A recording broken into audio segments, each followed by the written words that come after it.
The mainstream media, they like to idolize certain athletes. They take certain athletes and they push them to the rest of us as heroes. Colin Kaepernick is so courageous. He sacrificed his NFL career to make America great again. This man is heroic. He deserves our worship. Megan Rapinoe. Megan Rapinoe's another favorite. The media treats Megan Rapinoe like the second coming of Christ. I have a personal rule. I don't date women with purple and green hair. I guess it's a good thing Megan Rapinoe is not into dudes. But what has she done that was so heroic? Since when has kneeling for the national anthem been considered heroic? It takes absolutely zero effort. You simply get on your knees and you sacrifice your own dignity. Hookers across the country, they do that multiple times every day. Are they heroic too? LeBron James, another media darling, another object of their devotion, and another athlete who receives praise from the media for doing his part to keep the country divided. You get the point yet? The mainstream media takes the worst of the worst and they push them to the American public as heroic figures. Where the hell are they when a professional athlete actually does something courageous? Andrey Rublev is a professional tennis player from Russia. Born and raised in Moscow, competed for Russia in the Olympics. He is the 7th ranked tennis player in the world. Now, I would imagine most of you in my audience have likely never heard of him. The only reason I have, we have a lot of guys at the book who like to bet on tennis. Otherwise, I wouldn't know who the hell he is either. I'm not that familiar with tennis, but right now, the tournament that they're holding is being held over in Dubai.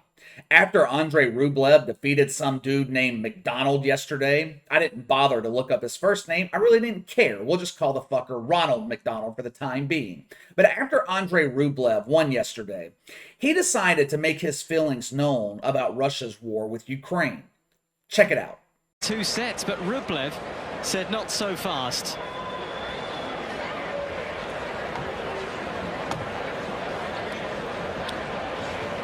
And he might just have a message. Andrey Rublev.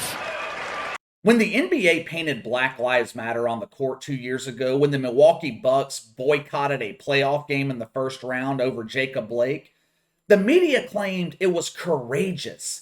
The NBA is supporting change. They are standing up for police reform. Defund the police! There was nothing courageous about it. They were just trying to join Club Woke. It was the in thing to do at the time. If LeBron James had written Donald Trump as a white supremacist on camera, the mainstream media would immediately climax. Jemele Hill would get down on her knees and worship her king. Stephen A. Smith would hold hands with Max Kellerman and pray to their object of devotion. The New York Times, they would sing the praises of LeBron James. Where is this same energy with Andrey Rublev?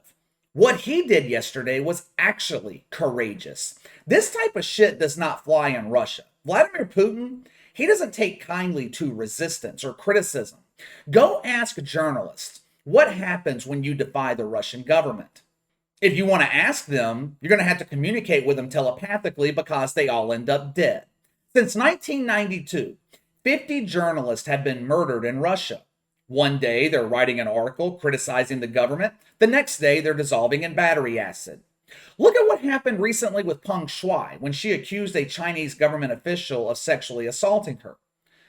No one can find her. Russia, China, you don't speak out against the governments of these countries. What Andrey Rublev did, it might seem simple on the surface to us here in America. To us, writing no war pleas on a camera, that's no big deal. Hell, we allow rioters to burn buildings, rob stores, flip over police cars. Writing no war pleas on a camera? That would barely get noticed. Russia is a quasi-capitalistic system, but freedom of speech? That's not one of the luxuries they have over in Russia. This took a lot of courage by Andrey Rublev to do this. Since the media enjoys idolizing courageous athletes, where the hell are they? I'll actually give a little bit of credit here to ESPN. They acknowledged Andrey Rublev. Now, I don't want to give them too much credit. ESPN published an article that takes about 30 seconds to read, and they didn't show the video that I just shared with you. Nothing, though, from the New York Times, nothing from CNN, MSNBC, Deadspin. Pick a woke rag. They are not covering Andrey Rublev. Why? Why is the woke media silent? Because they need an enemy. More specifically, Joe Biden needs an enemy. The Biden administration has been nothing short of disastrous. He ran on bringing the country together. The orange man divided us. Bullshit. Now, I'm not going to sit here and say that Donald Trump was the ultimate unifier, but Donald Trump didn't divide the country. Social justice warriors in the mainstream media divided the country. They pushed for Joe Biden because they knew he would be easily controlled. Hell, it's not difficult to control someone who's brain dead. And I don't mean that as disrespect to the presidency, but let's be real here. Joe Biden is no longer working with a full deck. The woke movement, the woke media, they know that they are fighting a losing battle here at home. America has rejected social justice. America has rejected the woke bullshit. Why do you think the media, why do you think they don't make a big deal anymore when a black dude gets shot by the police? There was just an incident maybe 2 or 3 weeks ago. I think it was in Minneapolis. Police conducted a no-knock warrant in the early morning hours. Dude was asleep on the couch. Police barge in. Dude wakes up. Boom. Dead. Video was released publicly shortly after it happened. Did you hear about it? If that had happened 2 years ago, it would be national news for weeks. Riots would take place in the streets of Minneapolis. LeBron James would be tweeting about defunding the police.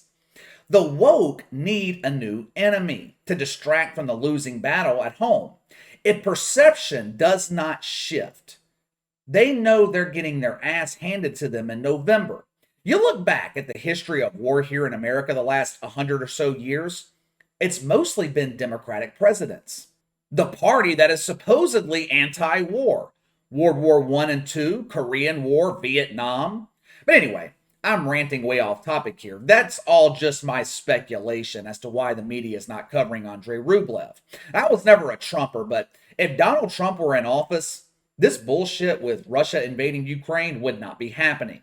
But credit to Andrey Rublev for taking a real stand. Not getting on his knees, taking a real stand.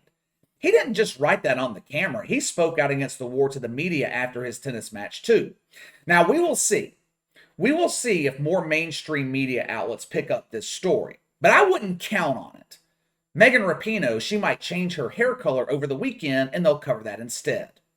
But let me know what you guys think. Andrey Rublev speaking out against the Russian government. Let me know. Sound off in the comments below. Make sure to like and subscribe. Click the notification bell to receive all notifications from the channel. Best way to contact me is by email at btlkc84@gmail.com, KC_BTL84 on Twitter. I'll see you guys tomorrow.